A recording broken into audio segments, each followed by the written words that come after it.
Mon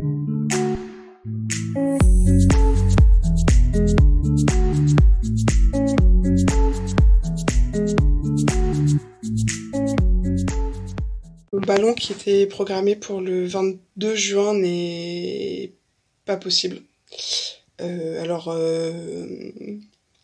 C'est dû au plan blanc avec le confinement. Difficile, parce que moi qui suis quelqu'un de très attaché aux dates, je m'étais vraiment fixé cette date du 22 juin dans la tête qui me permettait d'avancer, voilà. On m'a dit que ça allait être reprogrammé, mais pour l'instant j'ai pas de date. Donc ouais, là c'est un peu la désillusion. Salut la Baria Team. Alors aujourd'hui, première bonne nouvelle, l'équipe m'a rappelé, donc j'ai ma nouvelle date de pose de ballon. Ça fait du bien. Donc ce sera le 6 juillet à 11h30. Donc ça me redonne un coup de boost de malade. Donc ça fait à peu près 3 semaines de plus que la date initiale. Peut-être pas je pense que c'est pas finalement si mal que ça. Parce qu'en fait depuis le début de ce parcours, voilà, je me suis aperçue que j'avais des compulsions, alors que j'ai toujours eu pour moi, mais que j'arrivais peut-être des fois mieux à tenir. Et alors là, depuis que j'ai débuté ce programme, c'est l'anarchie. Ça part en cacahuète ou en beurre de cacahuète, parce que moi c'est mon péché mignon, le beurre de cacahuète.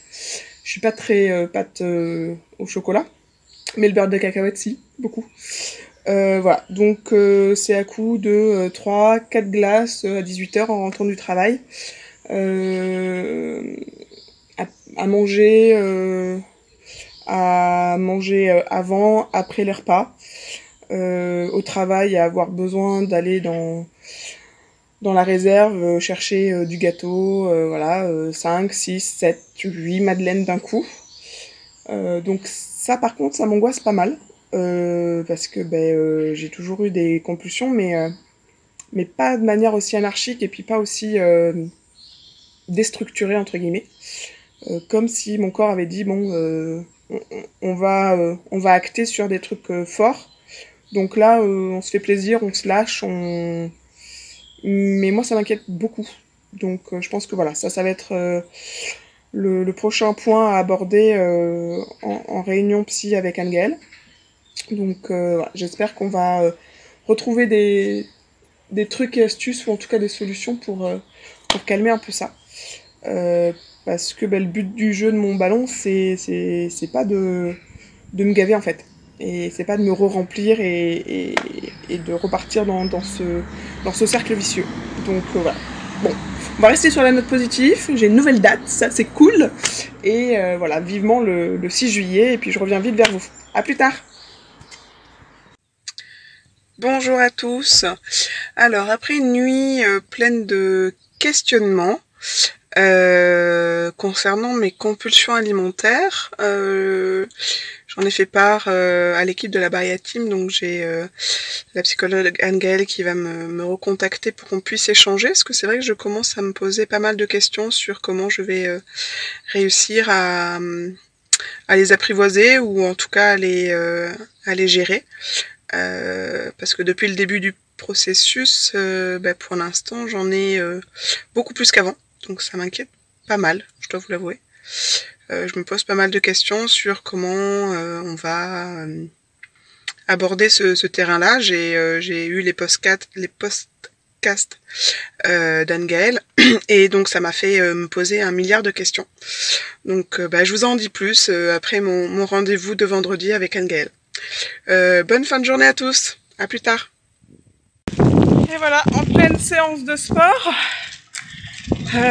on essaye de garder le rythme en vélo.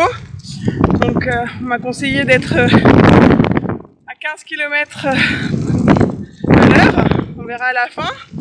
Là, pour le début, je crois que j'étais à 5 km pour une demi-heure, donc ça fait 10 km/h, c'est pas encore ça. Mais bon, petit à petit. Allez, à plus tard la Bahia Team.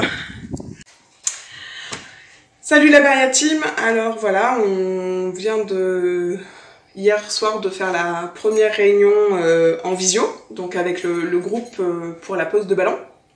Et donc en plus on a eu la chance d'avoir toute l'équipe Bahia Team avec nous.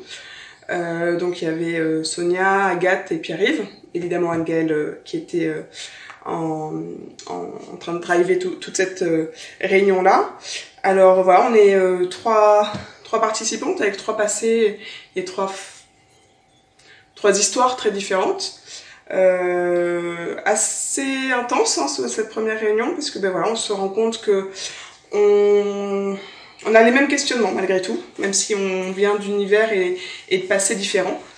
Les émotions aussi sont assez fortes parce que voilà, moi j'ai expliqué mon objectif, hein, parce que Angel nous avait donné dans ses podcasts des réflexions à avoir. Donc là, l'objectif à visualiser pour que ce soit autre chose qu'un chiffre, hyper intéressant, pas forcément facile à trouver au début. Et puis dans mes réflexions, voilà, ça s'est très vite dessiné, puis j'étais assez à l'aise avec ça.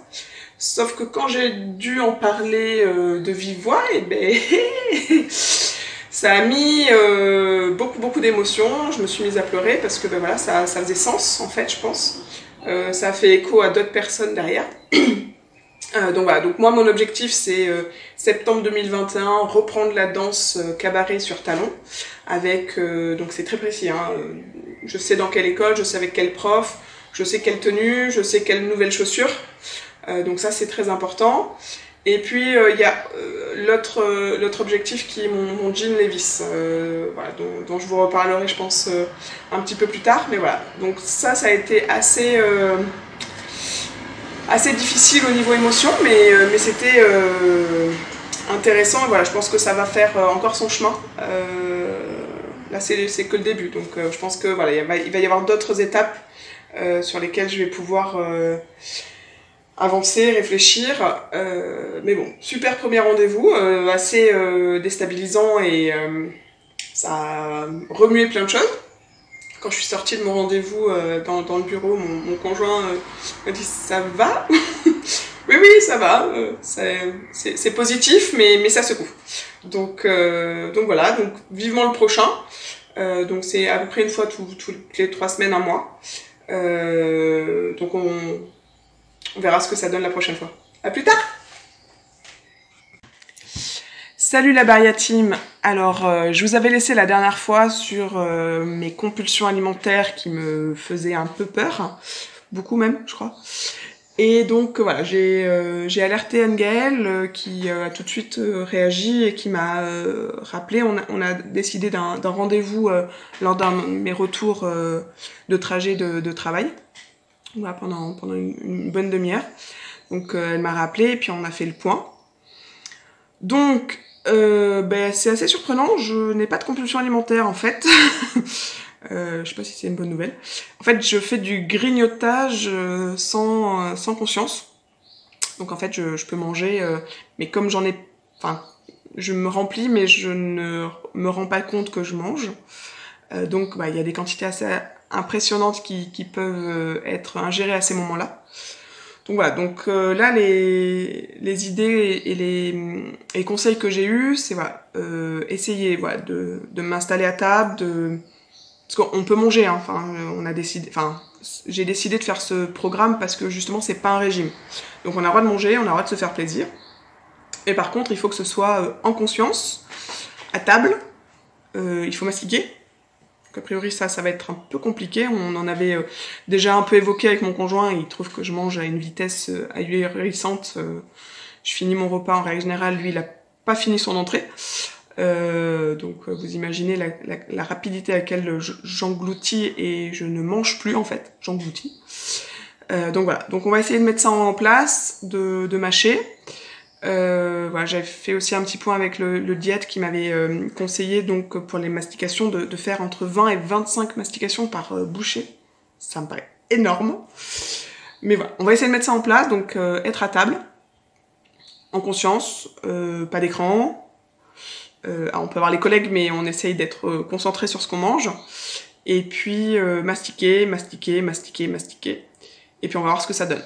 Bon, je vous donne des nouvelles très bientôt. À plus tard, la Maria Team.